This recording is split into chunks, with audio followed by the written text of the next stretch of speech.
today about Kienna Dawes, who was a young woman, a 23-year-old woman, in fact, who took her own life, blaming her fiancé for her death after what Preston Crown Court was told was a series of violent attacks that he carried out on her for 2.5 years, including one just 11 days before she died.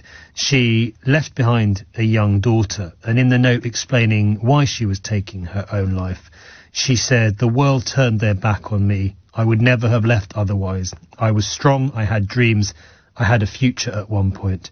That was taken away from me." Taken away by her fiancé, Brian Wellings, who was cleared of manslaughter but has been convicted of assault and also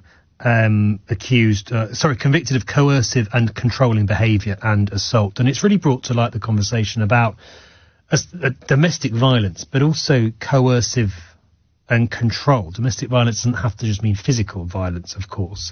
And there is now, thankfully, a lot more understanding, I think, about other forms of coercion and other forms of control. Wanted to talk more about that and this awful, awful case. Alice Hendy, MBE, joins me, founder and chief executive of Ripple, the suicide prevention charity. Alice, it's an appalling case. It's horrifying reading the details of what Kienna had to go through. For people who aren't fully aware, though, tell us a little bit more, if you would, about exactly what coercive control is. Coercive control can mean a variety of things, really, to many people. It isn't just around physical abuse. It can also be mental abuse as well. It can be a form of control that might take effect within your finances, within who you socialise with, within what work you do, how you operate running the house, the children. It can really take quite a wide range.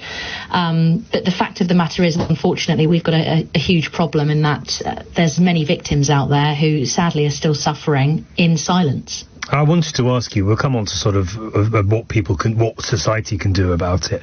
But just on that, you say we've got a huge problem. How common is coercive control, even if people don't necessarily recognise it for what it is?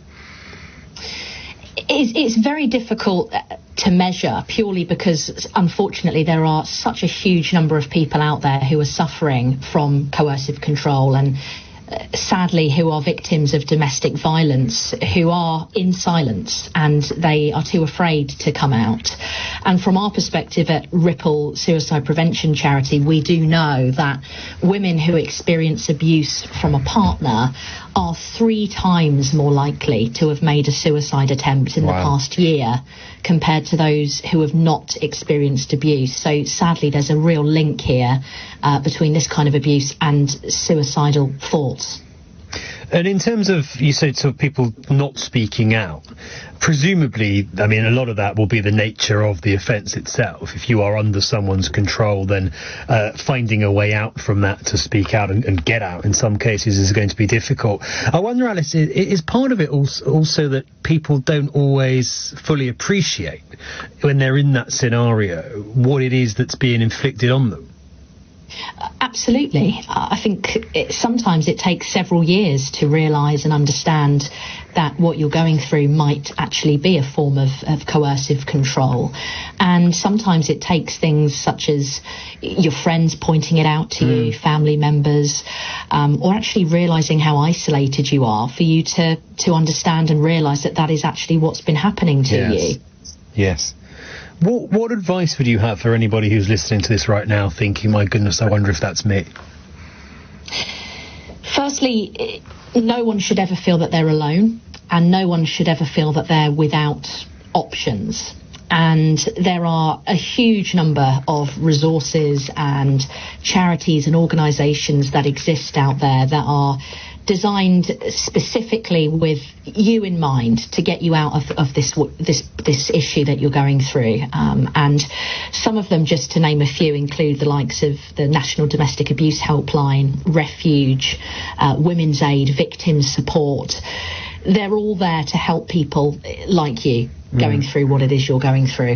So please do try to reach out if you can. If not, friends and family, confide in them, let them know what's going on, and they'll be able to hopefully get you out safely. And Alice, just finally, when people are able to do that, or when people do decide to do that, how good or otherwise is the system, are the authorities at helping the victim of this and bringing the perpetrators of it, like this man, to justice? That's a really hard question, Ben, because it really does depend hugely on the situation that we're dealing with. But what we do know is it's always better to speak out and to try to get out of the situation that you're in, as opposed to suffering in silence. And taking that brave step to open up and speak to somebody and confide in them about what you're going through is the first step towards safety and ensuring that you are not living this nightmare at home and can get out of this situation and live a life that you deserve. Alice, really well said. Thank you very much indeed for your time tonight. Alice Hendy, MBE, founder, chief executive of Ripple, the suicide prevention charity. WhatsApp message comes in on exactly that topic, Ben.